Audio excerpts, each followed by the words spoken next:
I'm Nicholas Ballasy here at the Freedom Summit with Joe Piscopo. We're here on site. Thanks for taking so much time here. It's a busy schedule, so thank you for taking time to speak with me. My pleasure. I love Just the News. You guys are doing great. And you know what? One of my pet peeves is when you get those reporters and they always wear the mask. And the camera guy's like, you're like 15 feet away. We're 6 feet away. We're social distancing. So please, I am a mask guy. These are Boomer Naturals, by the way. Hi, Joe Piscopo for Boomer Naturals. They're like natural masks, 3 layers, nano silver technology. You know, can I talk? Can I do this? Is this okay? God, I'm afraid to do anything now with this pandemic. It's a crazy time, but we're making it work, right? I've got my mask on me too, but we're a good distance. We're doing it right, okay? All right. I wanted to ask you about your famous skit, Ebony and Ivory with Eddie Murphy. I watched it again the other night. It's a classic. Could you do that skit today, in today's environment, with what's happening in the country? You couldn't do Ebony and Ivory today. You really couldn't. There were some words that we used that really are not offensive, but by today's standards, with the cancel culture, it would be done. You know, the grace of working with Eddie Murphy, though, and the privilege of working with a great comic genius like that, he could say and do anything and get away with it. Like even when he was on Saturday Night Live recently, he did some things that went, wow, man, he got away with it. And as a comic, as a dinosaur from the old days, you love to see it. We're too sensitive now. You should be able to do Ebony and Ivory. You should be able to just loosen up a little bit. We're way too sensitive. But they're using it, it's going beyond the sensitivity of what could be offensive to someone. They're now using it for political purposes. They're politicizing everything we say. It's all politics. It has nothing to do with what's right and what's wrong, what's offensive and what's not. You know, I had this conversation with my kids, you know. If you're in school, if I may, Nick, if you're in school and you say something or text something marginally bad in school, you are vilified. There's one specific example in my community where a poor girl took her own life because she said the wrong thing that was politically incorrect. And so the school said, oh my God, you can't say that. She was so embarrassed, she took her own life. They're driving us right to the brink. It's so important that I feel like we have to fight. We're like warriors in a fight to be able just to live our lives in a natural way. We're far too sensitive. It doesn't hurt anybody. It's okay to laugh, to have fun. And you know what? If someone calls me a dago or a wop or a guinea, I'll deal with it. I don't need anybody. I don't need legislation. I don't need a representative. I don't need to start a law. I don't need to say, you just broke the law. You called me an offensive name. I could deal with it. We're way over the top, too sensitive these days. Yeah. Do you think we're better off now? Great question. Because a lot of people would say by taking these things more seriously and being more politically correct, the society as a whole is better off. Would you agree with that or no? Yeah, no, because they're rioting in the streets. There's chaos. They're tearing down statues for no reason. They're taking down Columbus statues. Do you know what kills me? They're taking down Columbus statue. If you look at the people that these organizations admire, whether it's Maduro, whether it's Stalin, whether it's Marx, whether it's Lenin, you know, believe me, those people I just mentioned are far worse than Christopher Columbus ever was. And Christopher Columbus embodies the bold, courageous, character of someone who could just really go out and explore and discover the new world. And it embodies everything great about Italian Americans. They're going to take the statue down. What good did this cancel culture do? It's a great point. When you're rioting and you're in Portland or Richmond now, and you're burning down buildings and you're burning down people's homes and businesses, someone could explain to me how that helped. You know, when we did the revolution in 1776, there was a purpose. We had a government we wanted to put in. We had initiatives and purpose and a Declaration of Independence.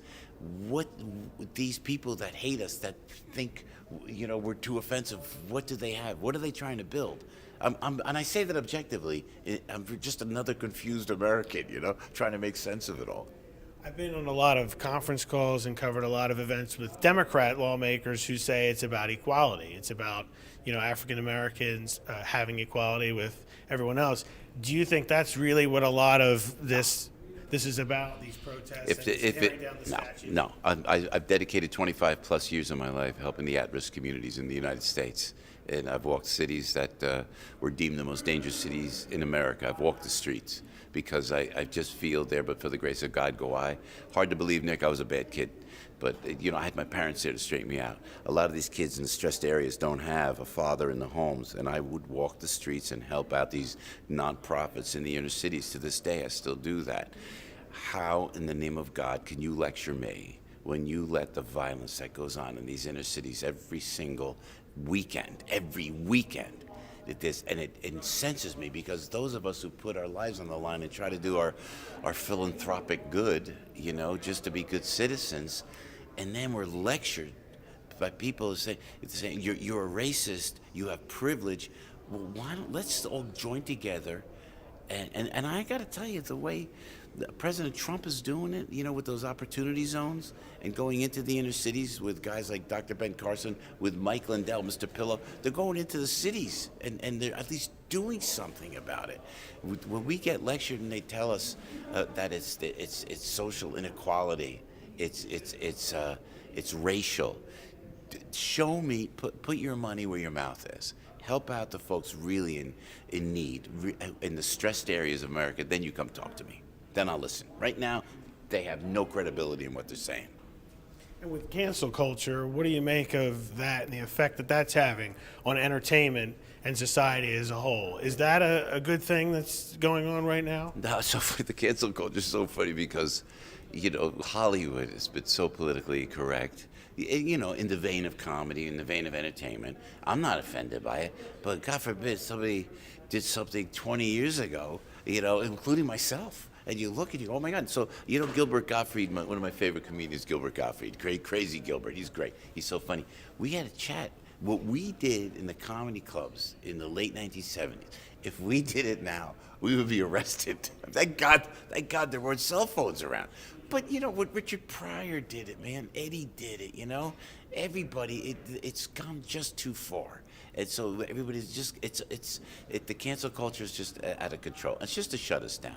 It's all about this, please. And this, look, I'm an entertainer. I kind of took on this new mantra of jumping on the radio the last 6.5 years. They say you're a conservative. I'm a patriot. I'm an American. So I'm just trying to I feel like I'm one of the guys trying to save this country in my little way like that. And the cancel culture, it's all about power. It's all about Peter Navarro in person. There's the man. You got to come on my show, Peter. I love you, man. Thank you. Peter Navarro. That's probably one of the most, if not the most important guy in the Donald Trump administration. The guy is dealing it straight with us. We're talking about cancel culture, what you're saying. What to say, what not to say, who to offend. Excuse me, can someone talk to the communists about spewing this virus upon us? You're a registered independent, I saw, but you support President Trump. So I wanted to ask you about the election. What do you think he has to do in a state like Pennsylvania? What do you think he needs to do to win again? You're a Jersey guy. You're pretty close to PA. What do you think? Yeah, well, he's right talking about fracking. It's interesting that Joe Biden goes in. By the way, can I say this on Just the News? Joe Biden I knew, I was a lifelong Blue Dog Democrat. Nice guy. A nice guy. I mean, like I said on the radio this morning, how could you fault a guy that is such a good father that he's going to get $1.5 billion from the Chinese for his kid? I mean, really, that's a dad. I wish my dad could do that I wish I could do that for my kids. Here you go, kids. Here's $1.5 billion, right? Like that. I think I'm kidding, of course, but Joe Biden's a nice guy. But if he gets in, the whole strong energy initiative that President Trump put in place here in the United States is gone. He's going to not allow fracking. He'll pull that back. You know what Pennsylvania's doing good? New York is broke, Jersey. God forbid we should frack a little bit. If Biden's in, the president hit that yesterday. I saw that online. It was great. He's got to talk about, look, I believe in energy and I believe in Pennsylvania like that, the Keystone State, great state. So I think he's got to stay on those, just talking how much Joe Biden will hurt industry, including the energy industry if he gets elected. And he's got to hold on to Florida. He's got to hold on to Ohio. Yeah. There are a lot of key states. Yeah, Wisconsin, yeah. And with the coronavirus, it's just changing the nature of campaigning. So Yeah, I could probably say it here because you guys, I saw the hydroxychloroquine piece that John Solomon put out. I guess it was just yesterday. You know what you have. And I gotta be careful because people think you're a conspiracist. They think you're a quote unquote wacko or right wing wacko. It has been meticulous. This attempt to take down this president. It's been meticulous. It's scary. When you think about it, the virus gets out accidentally, so we think. But then President Xi lets it spread around the world, right? To attack us, to take us down. The Democrats don't try to stop it. They use it to take down the president. I mean, and then they don't have an initiative. What is the alternative? Could you show us an alternative, Show us something that you could do that will stop it. So and then it's one thing after another. And of course, the economy. The President Xi knew, if he spewed the virus upon us, that it will kill the economy, and everything's according to plan. Yet we're still hanging on. are you surprised we're not hearing more from the Democrats on holding China accountable for what's happened with the virus? Are you surprised by that or no? Am I surprised? No, disappointed, frustrated. We know what the enemy is. We know who the enemy is. That's why we're here at the Falkirk Center Freedom Summit. It's what it's all about. And I can't emphasize enough as I speak to you today of just an entertainer that just got sidetracked because I'm a patriot that loves this country. I should be right now with my kids on this summer day, home, working on the weekends, but everything's been taken away, and we know who did it, how it happened, why it happened. We know, yet we are attacking each other, and I'm so appalled that that the progressives, or as we call them on my radio show, the regressives, don't join together with the Trump administration and try to defeat the real common enemy, which is the virus which came from China. Let's deal with that. Let's stop fighting from within. Scary that it's happening, Nick, It's disappointing. But I guess, am I surprised? No. Yeah, a lot of people on the right are saying that the reason that's not happening is because of the election. We have an election coming up, happens to be in the middle of a pandemic, but that's what's going on. Yeah, it's exactly what it's all about, politics. And I don't even know that it's politics going up against Donald Trump. It's just going against, one party goes against the next. It's like when they impeached Bill Clinton. I never understood that. I understood, okay, he lied. Okay, it was reprehensible what he did. But I never understood the big push by the Republicans to take down Bill Clinton, because he was, like him or not, he was a good president, and did good for the country despite his reprehensible behavior. They're wasting time, but what they're doing now, and they're using the virus and they're using everything else as fodder to take down this president, and that's treasonous. I'm telling you right now, it's treasonous. If you were to make a prediction, yeah, we're pretty close to the election. Yeah. Do you think President Trump will be reelected, or do you think Joe Biden will win? No, this is what I think is going to happen. And I can't, this is my instinct, 'cause I'm not a pseudo-intellectual, overeducated, clearly. So what I think that something's going to happen in October. The October surprise is going to be something that happens, and I predict the president wins in a landslide.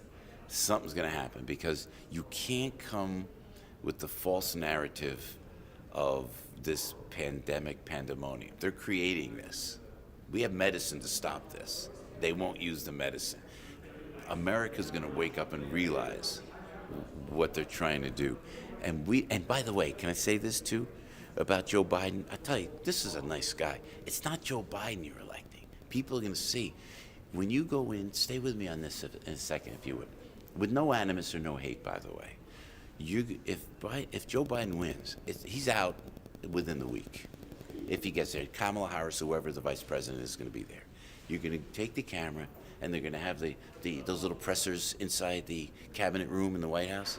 And in the cabinet of the presidency of the United States of America will be Ilhan Omar, an avowed racist who hates Israel. You can have Jerry Nadler, Adam Schiff, Swalwell. You're going to have all those people. They're going to be in the administration. That is scary. We're only 244 years old. You can take down this country. And all the enemies watching this now, whether it's the communists in China, Russia, North Korea, in the Middle East, outside of Israel, they're watching this and they're waiting for us to go down. You put the wrong person in, it's over, man. I'm telling you. I worry about my kids. I worry about my grandkids. And I think something's going to happen in October. I can't put my finger on it. You know, and aliens may land, and they may all love Donald Trump, man. They may all have the Donald Trump hair. You know, they may have the whole thing. It's 2020. Anything can happen. Something's going to happen, and Donald Trump wins in a landslide. That's my prediction.